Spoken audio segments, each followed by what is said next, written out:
इस देश में 6 जिहादी मुसलमान देश के शिक्षा मंत्री रहे, और आप कहते हैं हमें शिक्षा में यह पढ़ाया गया था। तो आप सो रहे थे। उन्होंने इसके अलावा कभी नहीं मांगा कि हमें यह मंत्रालय दो। वो जानते थे नस्लों को कैसे बिगाड़ा जाता है, और यह प्रेरणा उन्हें मैकॉले से मिली थी। मैकॉले पागल नहीं था जिसने अपने पार्लियामेंट के अंदर यह भाषण दिया कि भारत के ऊपर अगर लंबे समय तक आपको राज्य करना है तो भारत की जो सबसे ताकतवर इंस्टीट्यूशन है, जो सबसे ताकतवर उनका एक संस्थान है, उसको जब तक छिन्न भिन्न नहीं करेंगे भारत के ऊपर लंबे समय तक राज नहीं कर सकते। और उसके उस भाषण में जो वहां की पार्लियामेंट में अवेलेबल है, तब उसने कहा कि भारत का जो जीवन शैली है, पढ़ने की, लिखने की, खाने की, कमाने की, समाज का जो ताना बाना है, उसकी जड़ में है गुरुकुल। इसको समाप्त करना है। तब मैकॉले ने बंगाल के अंदर पहला कॉन्वेंट स्कूल खोला और शर्त रखी कि जो कॉन्वेंट से अंग्रेजी पढ़ के आएगा उसे सरकारी नौकरी मिलेगी। और हम तो सरकारी नौकरी लेने के लिए अपने बाप को भी गाली दे सकते हैं।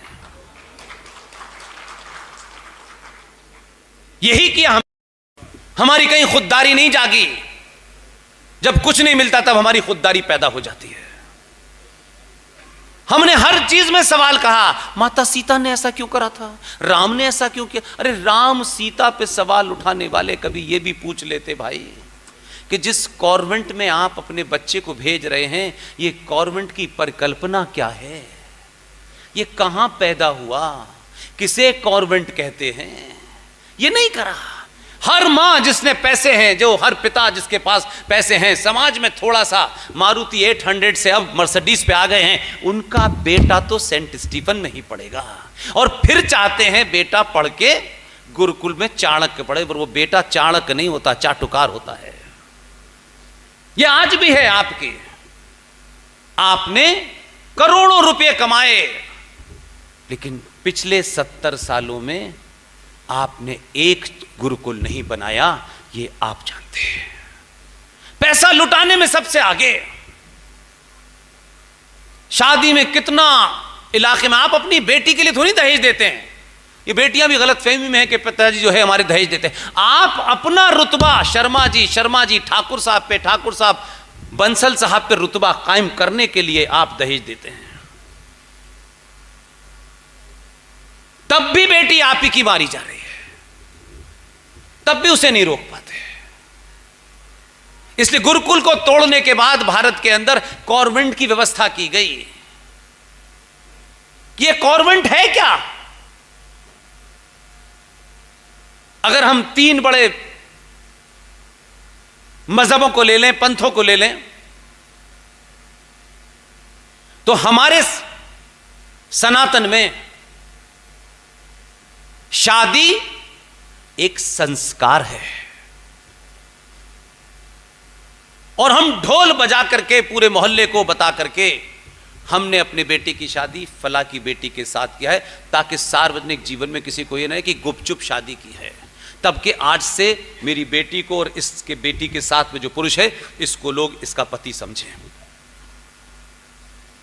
उसमें निकलने की कोई व्यवस्था नहीं है। लेकिन जो यहां आए थे रेगिस्तान में, ऊंट की पीठ पे खड़े होकर जो खजूर तोड़ रहे थे, वो जब यहां आए, उनके यहां शादी का कंसेप्ट बिजनेस कॉन्ट्रैक्ट है।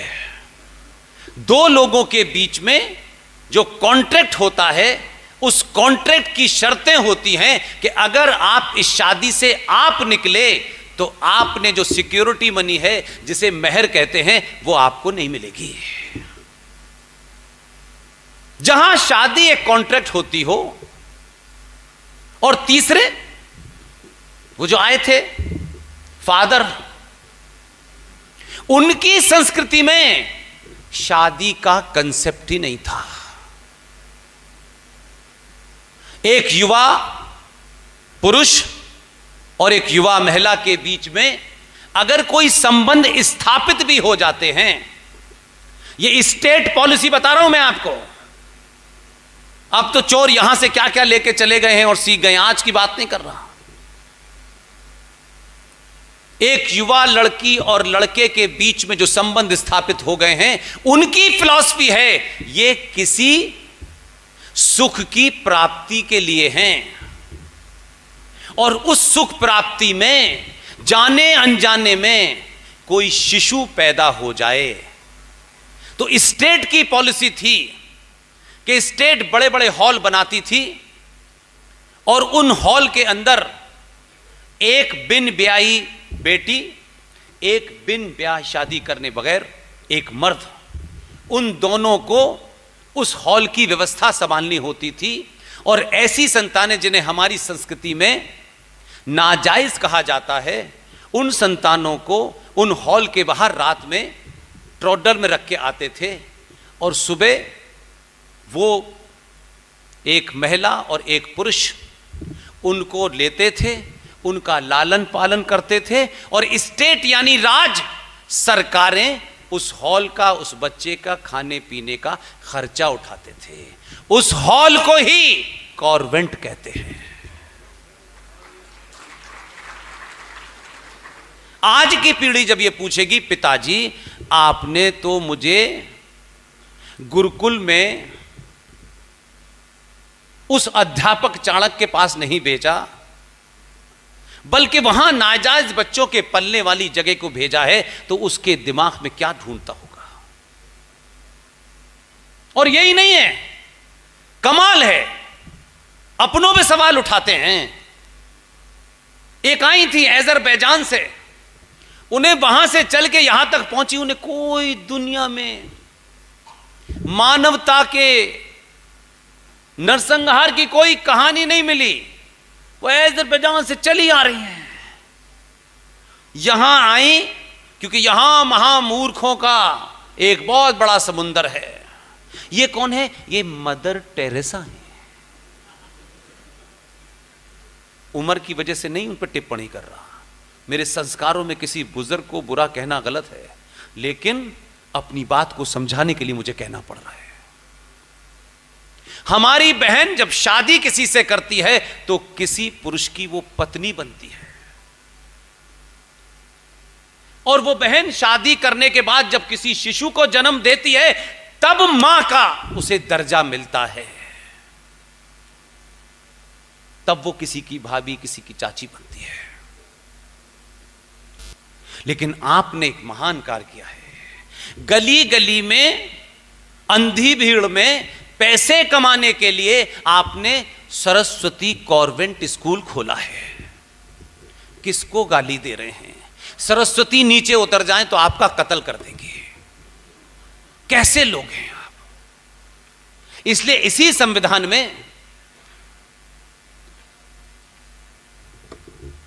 शिव की मूर्ति है, इसी में सुभाष है, और इसी में छत्रपति शिवाजी है। अगर सरकारों ने कोर्स में नहीं पढ़ाया, तो अगर संविधान की यह कॉपी आपके पास होती, तो जब संविधान में छत्रपति शिवाजी हैं, तो अलीगढ़ मुस्लिम विश्वविद्यालय का एक प्रोफेसर, जिसकी किताब यूपीएससी में पढ़ना कंपलसरी है, अगर आपका बच्चा यूपीएससी में बैठेगा तो इतिहास की, मॉडर्न हिस्ट्री की वही किताब पढ़नी पड़ेगी उसे, और वो ये शब्द नहीं लिखेगा तो फेल हो जाएगा। छत्रपति शिवाजी इतने महान है कि उन्हें संविधान में सबके सिग्नेचर हो रहे हैं। ऐसा नहीं है कि चुपचाप से डाला हो, लेकिन किताब लिखती है जो बच्चों को पढ़नी पड़ रही है। उस किताब में लिखा है शिवाजी एक पहाड़ी चूहा था। 20 साल हो गए, पता ही नहीं चला आपको, क्योंकि आपको कोई लेना देना नहीं है।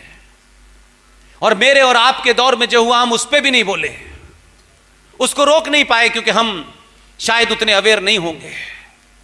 इसी दौर में 10 साल के सफर में महाराष्ट्र के अंदर जिन लोगों के यहां आग लगी होती है ना, वो 303 का इंतजाम नहीं करते।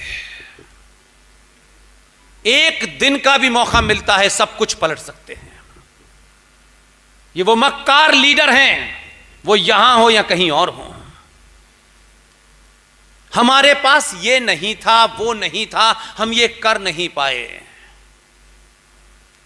जिसको आग लगी होती है वो उन्हीं विपरीत स्थितियों में भी अपना काम करता है, बशर्ते के उसे करने की नीयत हो। इसलिए एक आदमी ने पूछा नहीं किसी से, हम सिर्फ ताली बजाते हैं, खुश हो जाते हैं।